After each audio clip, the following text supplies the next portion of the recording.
Welcome to Bring It Home, the show that talks about American reindustrialization and the reasons that America will win.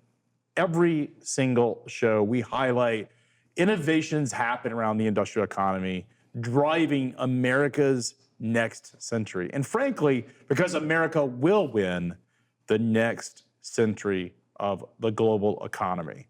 This is a show that highlights what it takes to bring an industrial economy to the next generation, but also why America is going to lead that charge, whether we highlight energy, manufacturing, automation, innovation, or things that are upstream that no one thinks about, like materials and mining.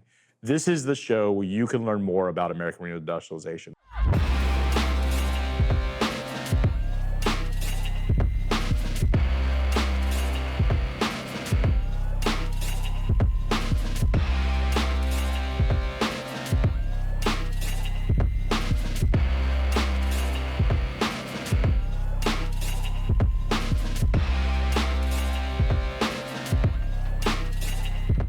I'm with my co-host, JP Hempstead, where we dive into stories each week that's highlighting what's taking place around the industrial economy. JP, you got some headlines for us. I do.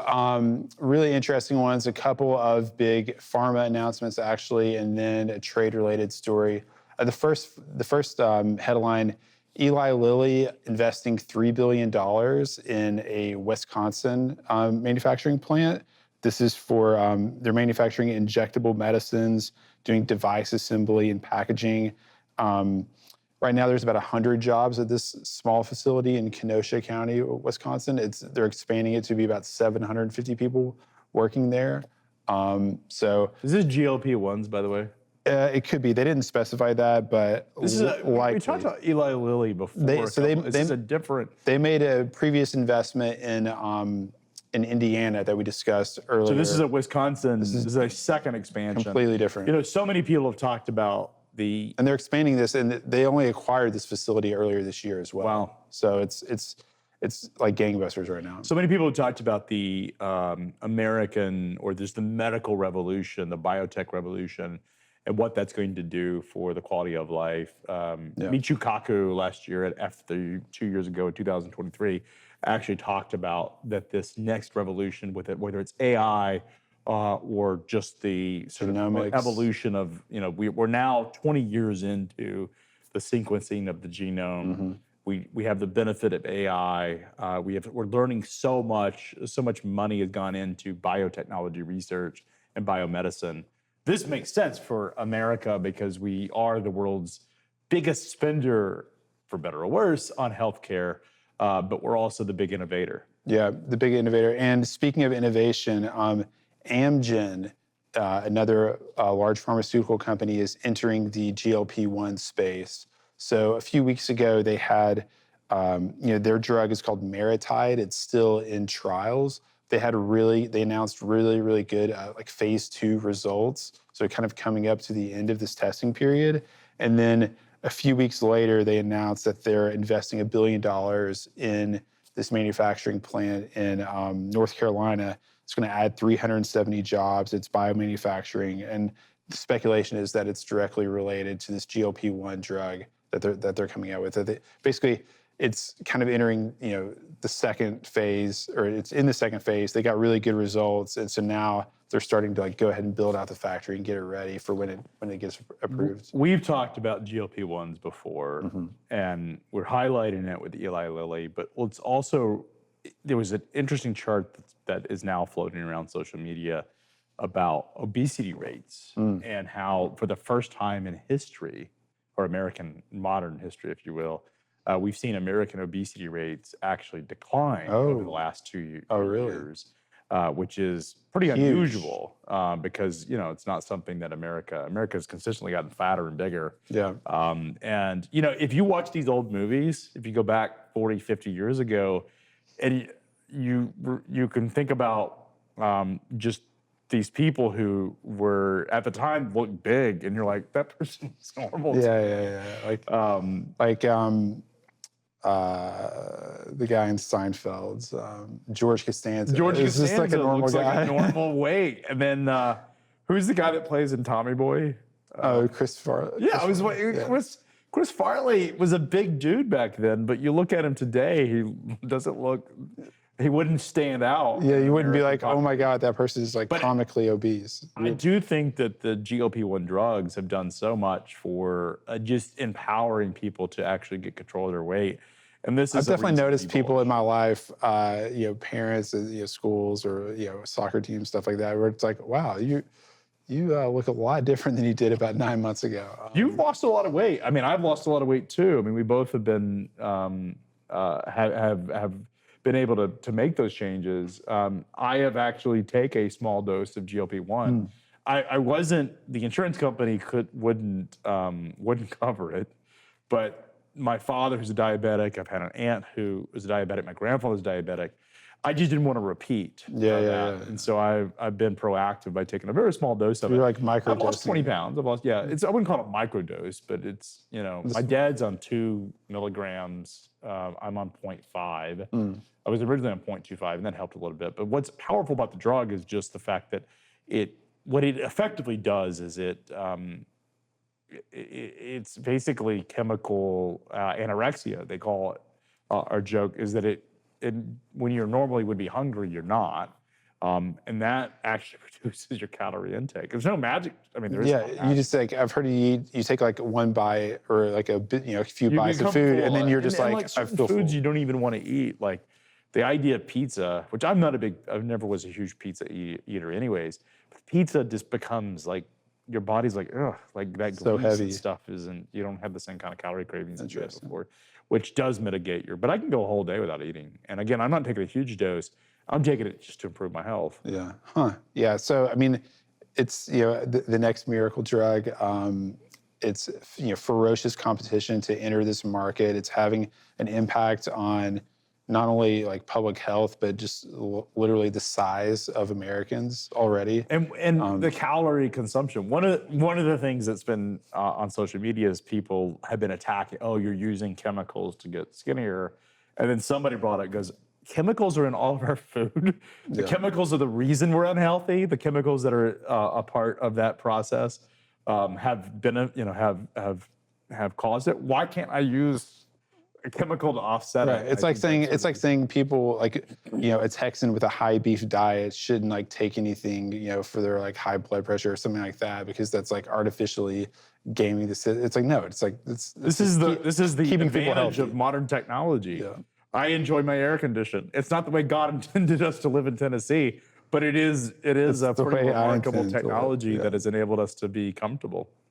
Absolutely. So there's still I feel like we've had so many pharmaceutical manufacturing investment announcements, but I didn't want to just avoid them for the sake of finding balance. I think once we go back and like look at these shows and these episodes, and we realize how much is being built out in the sort of the last quarter of this year, we're going to be amazed. Like this is definitely a boom time. This is an inflection point, and I think with Trump's election, it's just going to accelerate. It's interesting because a lot of the sort of defiance of people, Trump is such a polarizing figure, and when, the thought of him when he was running for office, there was a lot of sort of naysayers about some of his policies. I think what's happening now is people are saying, look, this is the direction of the economy regardless. I need to get on board and sort of embrace it. But there's so many things that's happening. We're going to highlight, our guest today is going to help us highlight the mining sector. Yeah. One of the things that has been talked about around tariffs is the idea that you're going to impact economic spending or consumption. And what people that are outside of supply chain, and frankly, a lot of people in supply chains often dismiss is when you have manufacturing and you're producing products domestically, you're getting multiple legs of transportation out of that product. Because unlike finished goods that you import, take Molson, we did the teddy bear episode, what's happening in that is he's sourcing, bringing foam into his facility. He's building up. He's going to have multiple legs in transportation. But when you look at things like manufactured pharmaceuticals or other products that we manufacture here, and cars are a great example of this. You got the paint, the stuff that goes into the paint. We're going to hear about that. You've got the stuff that goes into the glass. Yep. Talk about that. There's so many components, and you get the middle mile. You get both the upstream transportation and all of the inbound into that manufacturing facility that is more than just one leg. That creates an enormous exponential growth on transportation. And it's not only transportation, but just employment in general. I mean, think about how many more jobs are supported by a product that's like wholly made in the US and sold than a finished retail good that's imported and then is supporting, like one person at Target who's, rings it up or whatever, right? I mean, You've got all these... trade does, I mean, you do have the distribution center, but that's a very different than having the materials and mining being sourced, the bringing it in. If you think about like mining is taking, some silicate and put it in some rock and put it in a chemical process of making it to where it's part of a paint. Well, that paint then has to be manufactured. It's manufactured domestically, then going into the car, so forth and so on. There's just thousands of those components, and every single leg along the supply chain adds incremental miles to it. And that's why domestic manufacturing and driving domestic manufacturing is so important for transportation. It's like a massive multiplier. Absolutely. And you said employment as well. It's why states give so much money to auto plants, because they are so, manufacturing a car is just hundreds, if not thousands of components that go into that car. And there's a supplier along that supply chain and perhaps multiple suppliers along their supply chain that drive it. So really important conversation. And with that, let's bring our guest in.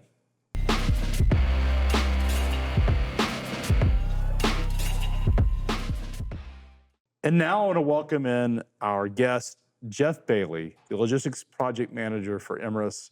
Imerys is a global mining company that has significant interest in the United States and has been really driving a lot of the manufacturing and industrialization that's been taking place for decades across the world. The company's over a century old, actually based in France, but making significant investments in the United States.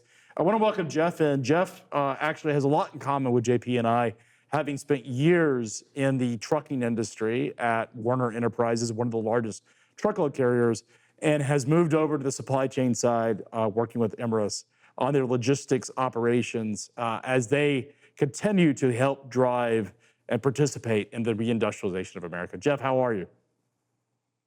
I'm well. How are you this morning? Doing great. So, Geoff, tell for our audience that doesn't know Imerys, perhaps the sort of concept or the part of your business that you guys are involved in. You want to describe it a little bit for the audience? Yeah, absolutely. So Imerys is a mining and minerals company. We are one of those companies where you've probably never heard of us, but we're in the products that you use every single day. Most people, when they think mining, you're thinking precious minerals and your golds and silvers, but that's not us. We mine minerals, and those are used in everyday products that you have in your home. They're used to make products better. It's one of those, to coin the phrase, it's better living through chemistry. So when you say living through chemistry and mining, I was looking at some of the stuff that you guys are involved in, everything from food products, food components, to all the way to the sort of heavy industry, industrial supply chain. What are some of the sort of core drivers of the business? So we have some of our in the division that I work in, which is the performance minerals. We have a carbonates division, a perlite division, diatomaceous earth, and clays and ceramics. And those different divisions will just cover broad ranges of products, like everything from the sink in the toilets that are in your bathrooms to the circuit cards on the computers that you're watching this right now. So much of the conversation around reindustrialization has been about the manufacturing process, whether it's automation or having sufficient energy supplies. No one really talks about the importance of materials and mining in this. What is the case to be made for U.S. manufacturing of having access to minerals and materials here in the United States? Well, as you know, and I'm sure everyone listening knows, the closer you can get the products to and the components to where you're making them, the the the more cost effective and the more competitive you're able to be with those products. For us, say in our carbonates division, where we're mining calcium carbonate, basically marble. We're crushing that. It goes in paints. It goes in the backing of carpets. It goes into ceiling tiles, and anything that needs that kind of that matte finish. And those products obviously are, they're going to be priced more by weight. It's a volume thing. So the closer that we can get those facilities to the manufacturers, the better that we'll be able to perform and manufacture those products. Does that Is make tra- sense? Absolutely. Is transportation is a large percent of the actual finished goods? Is that the way to think of it? Oh, of course. There is the cost of mining the individual product, and then like anything else, transportation becomes a huge component of it. It is the closer that we're able to get to our customers, the better off we are, and the more competitive we can be. Geoff, if we could speak to your expertise for a moment, you're a logistics project manager. You used to work in truckload transportation. What do Imerys's customers look for out of a partner with Imerys? How do they want their product delivered? Are there any kind of like special requirements or processes by which you guys fulfill these customer these orders? Sure. Speaking generally on that, there are for most products, say our carbonates division or our ceramics division, it's a matter of can we deliver these in the bulk that they require to conduct their operations? Are we able to meet their timelines? In the inventory management world, they obviously don't want to hold more of this inventory longer than they have to. So the ask for us is that we make sure that we're operating in a just-in-time environment where we're able to, whether it be by rail or truck, we're getting the customers our products as they need them, so they're able to continue their production. And we do that through a combination of, like I said, rail, truck, transloading from modes, overseas, containerized shipping, and and then our warehouse and logistics network. Is any of this material hazardous, or is it all just sort of benign material that's used in industrial components? So the vast majority of it is benign. I'm not aware of any hazardous materials that we're shipping. There is they are of course reactive. I mean, calcium carbonate is it'll react if you mix it with chemicals. We have a diatomaceous mine, a diatomaceous earth mine where they use that for you had mentioned food products. It gets used in filtering beer and wine and edible oils. It even gets used in filtering blood plasma. So I would say less hazardous, but purity is more of an issue. And our customers require a certain level of purity from us no matter what the product that we're selling. So we take special care to make sure that we're meeting their requirements. Is it, as you look at sourcing, as companies look at sourcing domestically, how important is that as a decision for them in terms of they can rely upon the quality and the assurances, the consistency with the lack of delays of moving product? How much does that factor into their decisioning? I would imagine that and like I said, I'm relatively new to Imerys, but from what I've seen so far, the ability to meet their ongoing requirements and to be sustainable is a huge reason why people choose to go with Imerys.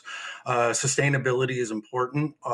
We use mine sites that will be sustainable for the long term.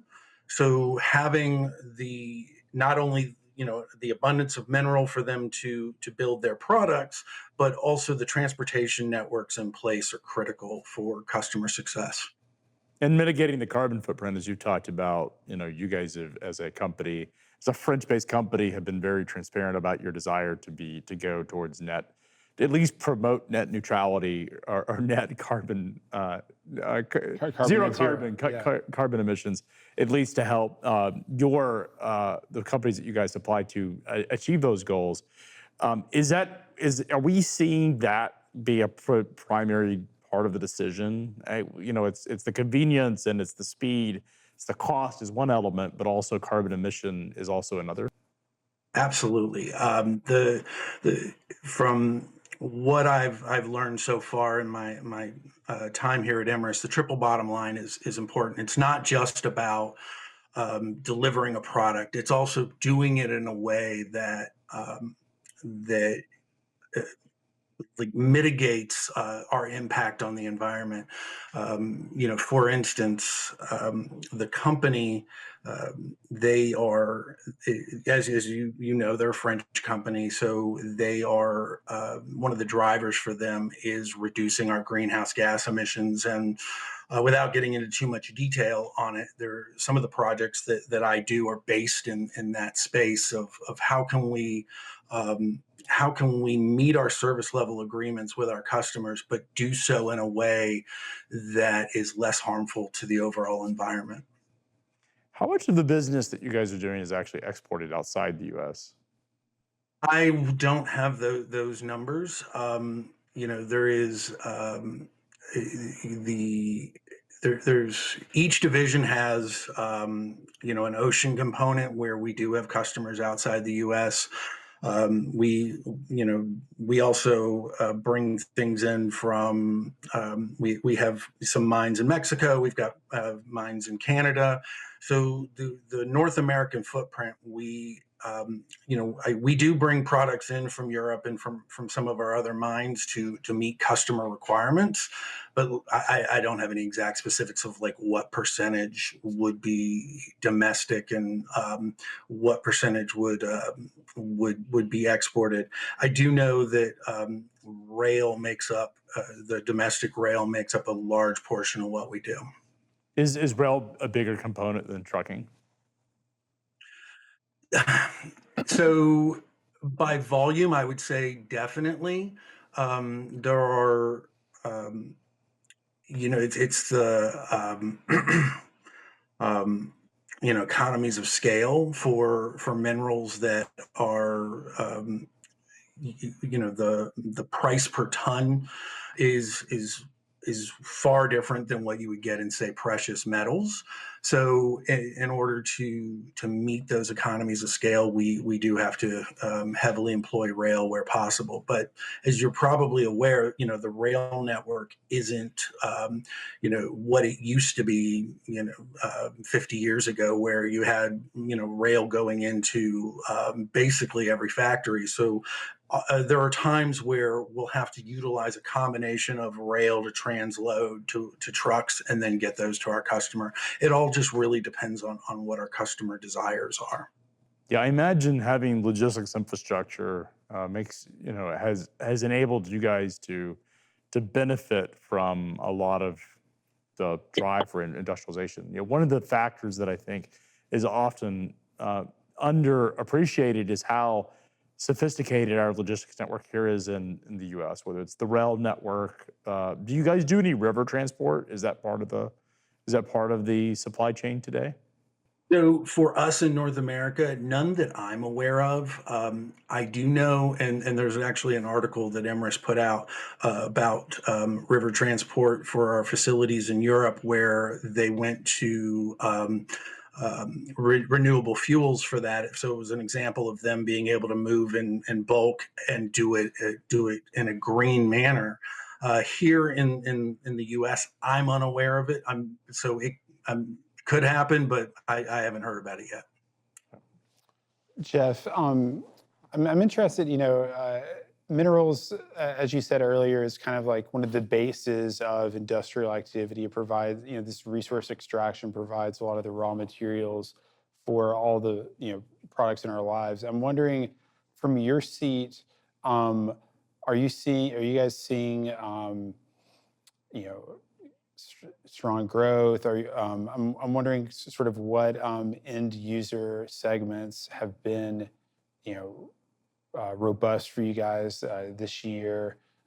Just if you could kind of speak to the manufacturing situation in the U.S. in general, and where people are demanding minerals and what kind. So the a lot of our products go into things like paint, the ceiling tile, like acoustic ceiling tiles, the backing on carpet and flooring.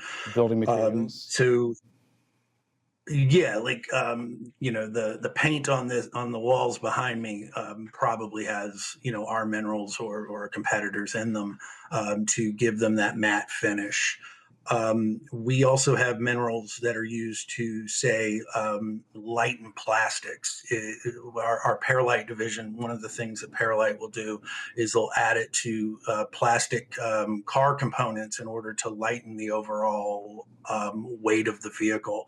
So we have a mineral that's used to give strength to circuit cards, that sort of thing. So as those segments, as they see growth, we obviously would grow with them. Interesting. And do you guys do work in rare earth minerals? I asked just because a few days ago, China, announced that they were going to ban the export of certain minerals and metals, including gallium, germanium, some super hard materials that are used in the defense industry from export into the U.S. I just wondered if you guys sort of had your toe in those waters or not.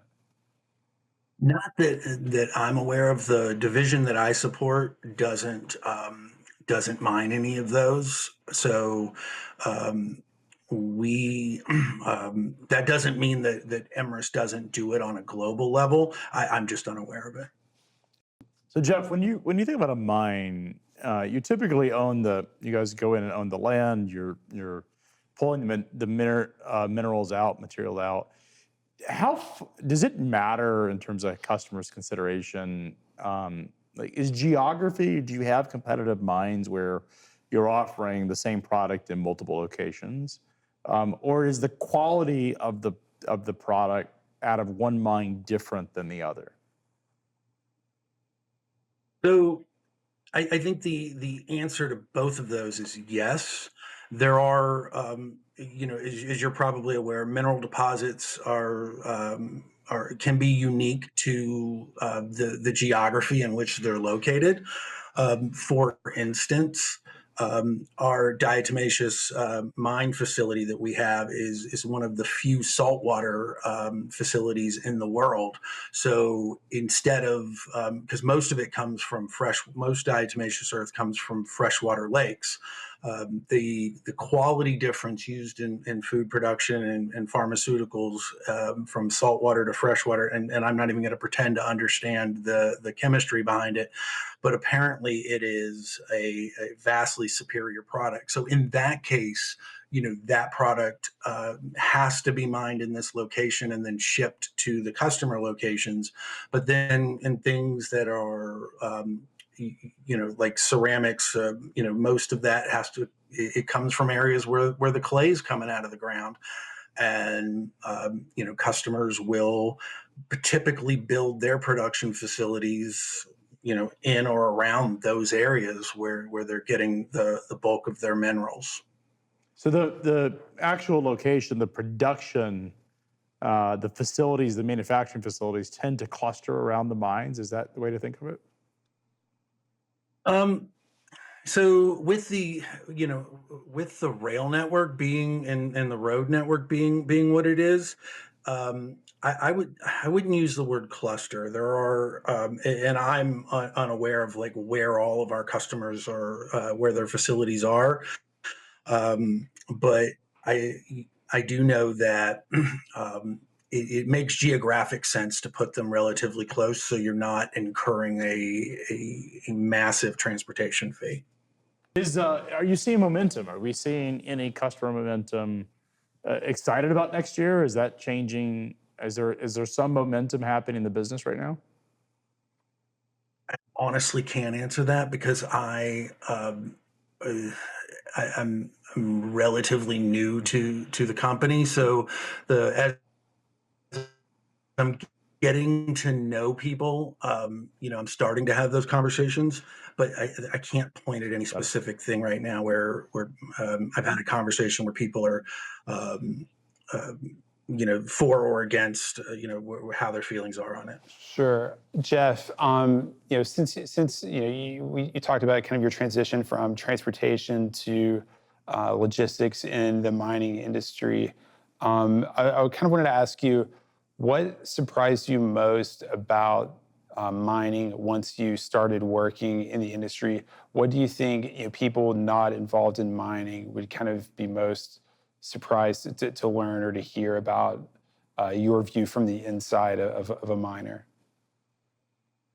So coming from trucking and I spent the bulk of my time in trucking with food processors. I was in food carriers like CR England and Schaefer Trucking, and was with Kroger distribution for a long time. And it always kind of just fascinated me how the food supply chain works and where it comes from. And then so I just have that naturally curious mind. And then as I get into mining and minerals, which I will honestly tell you I knew very little about before I got here, just learning about where you know what our products go into, all the uses for them, how just slightly a slight differential in preparing a product makes it useful for these things, but not these things. And it just blows me away the incredibly brilliant people that and we have a science lab where we've got some incredibly brilliant scientists that are looking for ways to improve manufacturing, make it more efficacious and efficient. And the thing that I think that people, especially if they have curious minds, would just be blown away by is just how much that stuff most people would consider dirt, but our minerals, how much they impact our daily lives without us even knowing it. Yeah, it's like the Buy Dirt. You ever heard that song? Florida, I think Florida Georgia Line. It's like Buy Dirt. It's about building a house. Oh, nice. But I think it highlights the importance of like. Well, this is like a one to many kind of thing too. Like they take these like basic ingredients and then the applications of them, depending on how they're processed, how they're refined, are just like innumerable, right? Yeah. That's one of the super interesting. I mean, it's ingenuity at its finest. Is taking, like you said, something that most people don't. They think it's dirt and waste product and turn it into something of substance. And it's the power of chemistry and innovation. Absolutely. I was fortunate enough. I've gotten a chance to. I got a chance to tour our innovation center that is here. It's in Johns Creek in Georgia, and I got to talk to some of the chemists and the engineers and the geologists, and these are just like brilliant people that are tasked with let's find a way to make something let's get a, whatever percentage improvement, or let's lighten this by, how much, or let's increase the amount of ambient light that comes off the paint, or those sort of things. And obviously I'm speaking in rough cuts here, but the sheer ingenuity of these people just marvels and astounds me, and I'm delighted to be here working with them. One of the things that you said, Geoff, that really piqued my interest too was about I think it was the Paralite division that you mentioned that makes or that uses minerals to make automotive plastics lighter in weight. I just thought that was interesting because normally I think about like a miner, producing iron ore or lithium or whatever, and just kind of shipping it to the customer and sort of saying like, okay, you guys know what to do with this, you figure it out. But this is almost like this collaboration where the manufacturer is like, hey, we're looking to like save weight. We need a different kind of plastic. What do you guys have? Do you have anything that can go like? It's like mining is like much more about like delivering like specific solutions and products, and it's not just again. Chemists. I mean, as Yeah. Geoff says, the chemical lab, the chemistry lab is really important to that, to get the customer the process, not just about it's interesting because I think of like mining as a big, as a bulldozer or Hole in the backhoe ground. just pulling out dirt and like putting it into a dump truck, or these gravel mines that you see along the river where it's just rock. Mm-hmm. And what you're talking about is actually quite different than that. Is actually taking it and manufacturing some raw material that is then put into something else that we have. And sort of our modern economy, there's a great book about this. It's like the 4 sort of drivers of the modern economy, plastics being one of those. And there are plastic derivatives that come out of the products that you guys produce, but Geoff. Absolutely. And so you had mentioned Paralite, and it's and I hope I don't butcher this from a geologic point of view, but it's one of those minerals that comes up as a result of volcanoes. So it has a ton of trapped gases in it, and there are some processes you can do to it when you run it through a kiln and expose it to high heat. It like pops like popcorn, and then becomes this very, very light, very very it holds a lot of air. So there are just tons of applications for it, and I like there are things that they use it for in food service and agricultural and the plastics. It's just amazing how they can take this um, and find ingenious ways to make our products better. There's so much we don't know, or at least I don't know, and I think most people don't understand, that goes into these products that we end up consuming. Like we take it for granted. This bottle of water is a good example of that. Is like, this looks like a piece of plastic and some water, but there's so much that has actually gone in to producing that as a finished good that it's often underappreciated. Even the carbonization, there's a process for generating carbonization and some materials they use to clean the filtering and stuff.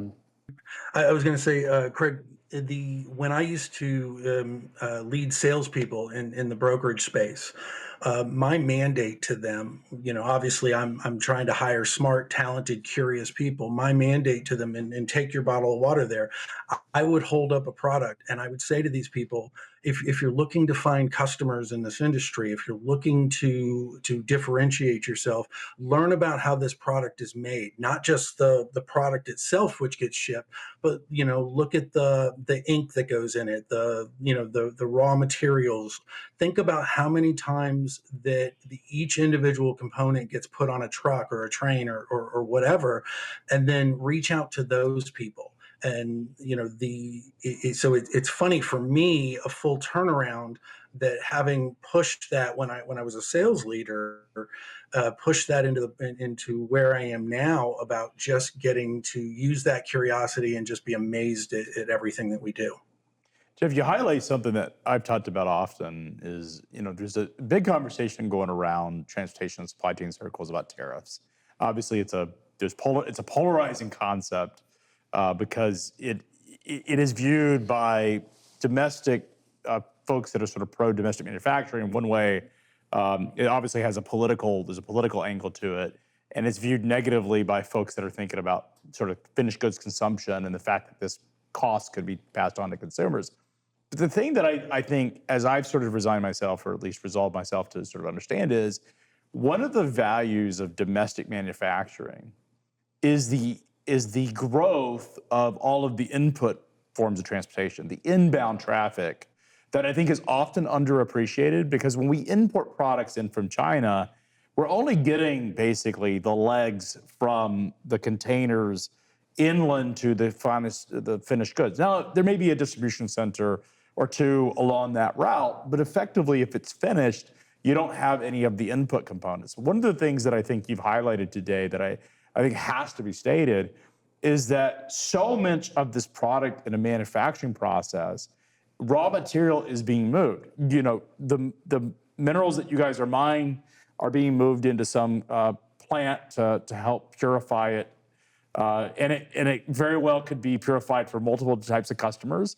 And that creates a lot of incremental miles, upstream miles. And then you've got those products then go into another product, potentially another product. I mean, you may have 10 or 15 legs in a manufactured product versus, one leg that you get when something's finished. And I think that's a part that really isn't understood well by even really smart transportation people. Don't understand how important that is. Agree. And you're obviously familiar with the term derived demand, and every time that we move a product here in this country, it becomes part of the cost of goods sold. But that derived demand, it has to be, pulled from where it came out of the ground from the crusher to, like you said, the next step to the transload, and each step of that, while it does add cost, but it also works towards increasing the overall value of the goods as well. So JP, really interesting conversation. Geoff, really appreciate your time coming today to tell us, talk a little bit about the mining industry, the importance of it. I think of all the things that I really learned as Geoff was unpacking all of the raw materials and the different ways that the products are being sort of, raw materials go into components, stuff we don't even think about, like the matted paint. Who would have thought you need the silicates to absorb the light process for that? But it makes absolute sense. But it highlights the importance of sourcing materials back in the U.S. and what that does to drive expansion in the economy.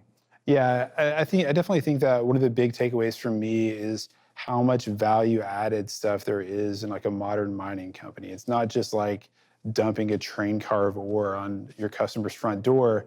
It's really working with them down to the precise chemistries of what they need.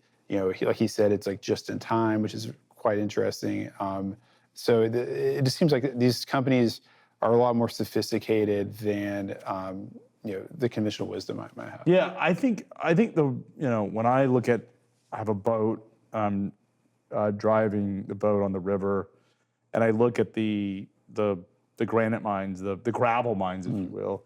I think of that when I think of mining. That's what comes to mind, and I think that's how most people think of it: is just taking rock and putting it into a dump truck, and it goes onto a manufacturing plant. But as Geoff talked about and highlighted, it's the chemical process, it's the chemistry that goes into a lab that actually drives most of the value. It's not the dirt itself; it's the refining of it. It's the sourcing of it and refining of it that really drives so much of the value. Geoff, really appreciate you bringing that conversation to us. There's just so much to learn that, frankly, I think it's a very fascinating conversation.